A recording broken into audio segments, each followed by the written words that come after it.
A very good afternoon and a happy new month. This is Younib TV News at 1, your midday briefing on the hour, delivering verified reports, national developments and global headlines that matter.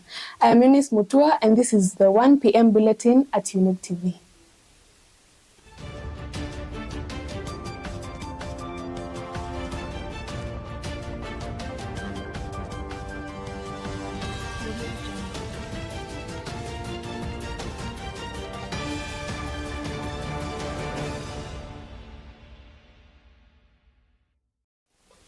Welcome. Kenyatta National Hospital has confirmed the death of Boniface Kariuki, the face mask vendor who was shot at close range by a police officer. His family says he was declared dead around 3:15 p.m. while being treated in the intensive care unit. According to Health CS Aden Duale, the Ministry of Health has waived his 815,805 Kenya shillings medical bill, as well as the bills of other protest casualties. Lakini yule alitenda hiyo mambo, ajue ako na watoto na ako na familia yao. Vile tu sisi tutasema tumemwachia Mungu tu. Wamejaa kwa barabara, hawapigi risasi. Lakini kijana kama huyo ambaye anajitafutia anapigwa risasi. Wakati tulifika hapa tulielezwa kijana brain zake zimekufa. Sasa hata tulitoka hapa tukijua huyo hayuko. Sasa leo tena tukakuja tukamuona. Tukakuta tu vile tulimuacha ndivyo wako. Presha yake imesimama, kumwangalia wakaona hata heartbeats imesimama. So ndio wamekuja wametuita ndio wa pronounce ati Boni is normal. Kiangalia hivyo walikuwa wakijua tu Boni was normal, lakini sijui kwa nini they were fearing to say it. Juu yesterday wangetuambia vizuri that Boni is gone, instead of taking us loud, and we were expecting this. Sitaki kusema alikuwa ameaga ama hakuwa ameaga, lakini najua mtu mwerevu ni mwerevu. He was hustling for dad because he also support his dad. We were not given the right to write the family up to now have not written a police statement. Therefore, there are instances they just want to release those young men. Kila mtu atakuwa anaangalia kwa media, aliona what happened to Boni. So Lord Society of Kenya, please help us. Judiciary, hata nyinyi tunamuomba, msifanye mambo vile inaendaga kando, tutasema frankly. Now since the government is now silent, now we want to hear from them because it has already happened. Since Boni has left, what is in even for us? Who are paying for the bills? That's the other step we want to know. Because from where we are yesterday it was 3.3. Now today, after I don't know whatever they have done with him or whatever has happened, it is 3.6. So where are we? Despite a court order to have blogger Ndiangui Kinyagia presented in court on Tuesday, the Directorate of Criminal Investigations denied holding him, adding to the mystery surrounding his disappearance. As a person of interest due to the alleged publishing of inflammatory content on his social media accounts, DCI Director Mohamed Amin instead requested that Kinyagia turn himself in at the nearest police station. So mine is to confirm to Kenyans that Ndiangui is not under the custody of the National Police Service. He is a person of interest to us, and wherever he is, I will urge that he submits himself and that he surrenders to the nearest police station. Kinyangi was a person of interest to us. After publishing very, very inflammatory material in the social media, we profiled him, we identified his residence, and our officers conducted a search at his apartment in Keno. Unfortunately, he was not in his apartment. The opposition is cautioning against targeting government critics with state institutions. The opposition leaders, including Rigathi Gachagua, Martha Karua, Justin Muturi, and others, criticized the government for failing to put an end to enforced disappearances and extrajudicial killings while holding a rally in Narok town.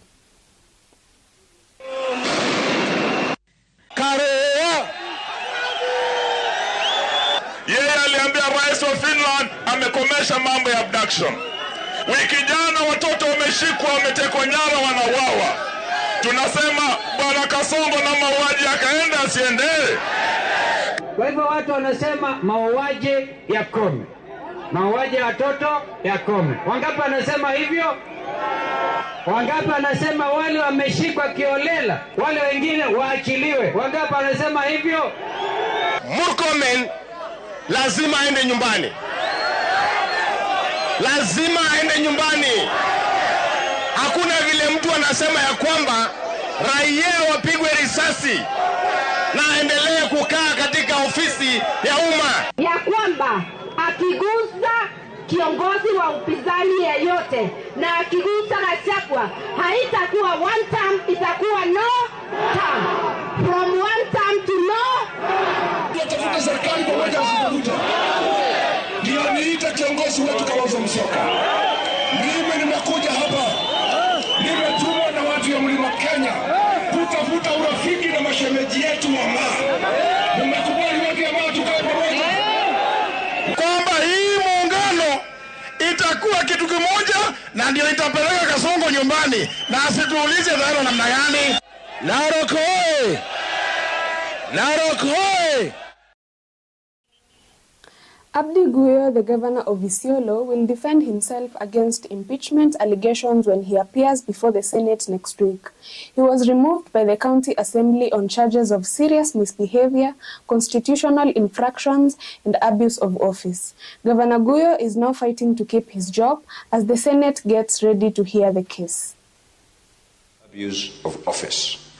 The particulars of this allegation are that the governor engaged in acts and omissions that collectively and individually amount to abuse of office by 1.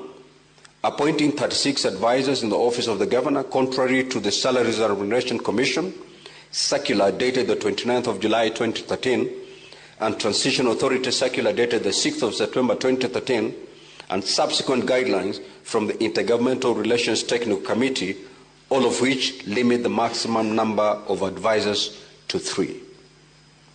2.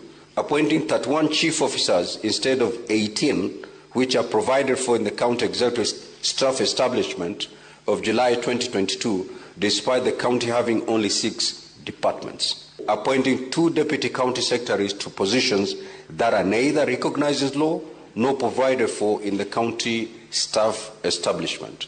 The Senate shall then investigate the matter in plenary on Tuesday, the 8th of July, on Wednesday, the 9th of July, 2025. We are going for a short break and we'll be back with more. Don't go far.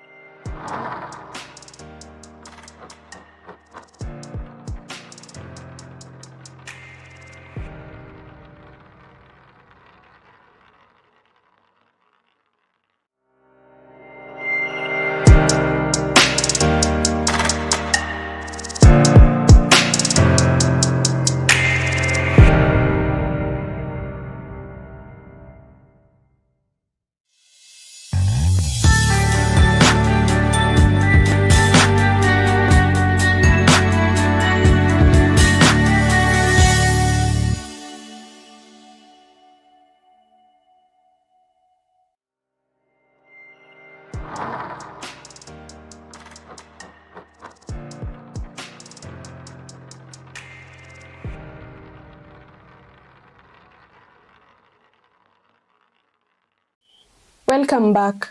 Interior CS Kipchumba Murkomen's recent shoot to kill command has been deemed dangerous by Muslim clerics affiliated with the Council of Imams and Preachers of Kenya, CIPK, who have demanded his resignation or removal. They cautioned that the declaration might stifle the right to peaceful protest and result in violations of human rights. Nani mwenye akili timamu atunga mkono sema kwamba piga mtu risasi huwa? Tumeambia polisi mtu yoyote mwenye atakaribia police station piga yeye risasi. Mtu yoyote. Murkomen ikiwa itawezekana apetiwe wizara nyingine. Wizara ya ulinzi imemshinda na kila Mkenya ajua halo imemshinda. Hata mtoto mdogo alisikia Murkomen alisema Hii mambo kusema liweka njia mbaya sio sawa. Kwa hivyo hatuungi hiyo mkono bwana. Ni jambo ambalo la aibu sana kwa mtu kama huyo, mtu ambaye ni lawyer msomi, kuweza kutamka matamshi kama na akiwa kiongozi, na hiyo docket ambayo ni muhimu sana, sensitive. Twaomba Wakenya wenyewe na wawakilishi wa Kenya waliomo katika mabunge ya county na wale waliomo katika mabunge ya bunge la taifa na Senate wakae waangalie faida ni nini na hasara ni nini ya hii article 37. Watu wengine wafanya maandamano wiki nzima, lakini haguswi mtu wala kuku vunji mguu. Lakini sisi ustaarabu ya kufanya maandamano hatuna. Tume ya Uwiano haina nguvu, haina uwezo, lakini kuna viongozi wengine hawastahiki kuachwa kuzungumza maneno ambayo kwamba yataleta fitna kati ya wananchi kwa wananchi, na kati ya wananchi na serikali, na kati ya wananchi na polisi.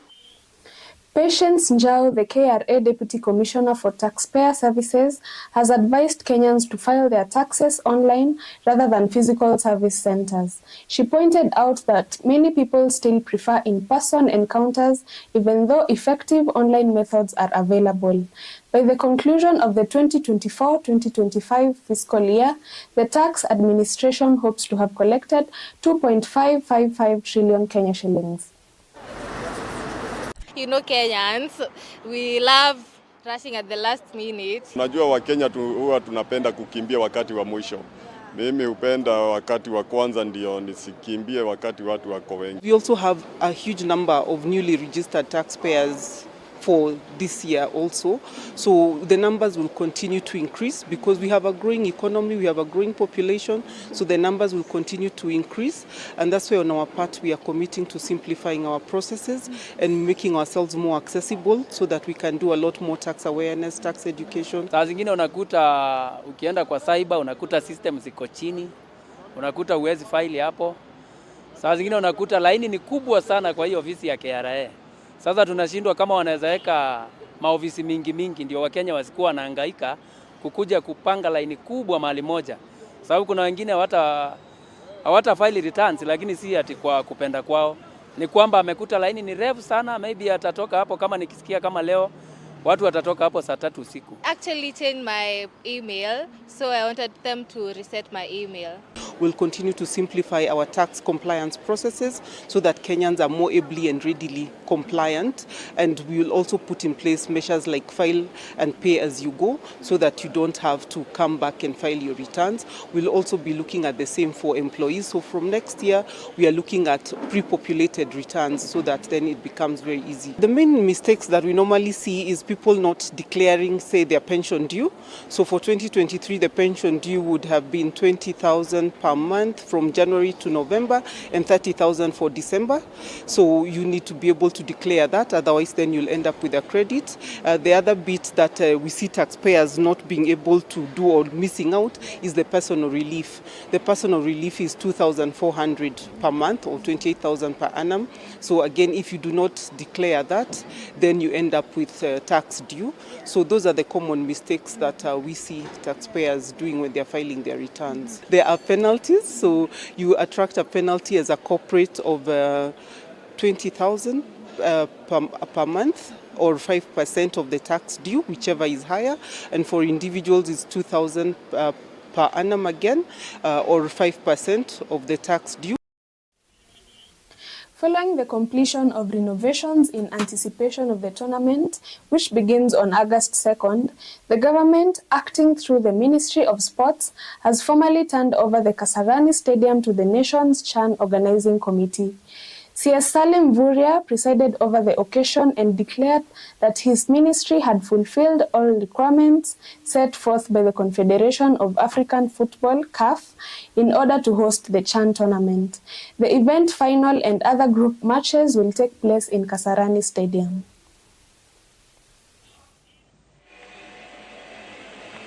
Kwa hivyo leo tutapokea funguo ya kiwanja hii kama ishara ya kwamba sasa kazi hapa imekamilika, na tutawakabidhi mwenyekiti wa Local Organizing Committee kwa sababu pia wao kuna mambo fulani ambayo We all need to take responsibility as Kenyans to protect this facility. So I think I want to urge everybody else Let us not use the excuse of demonstrations and protesting to destroy public and private.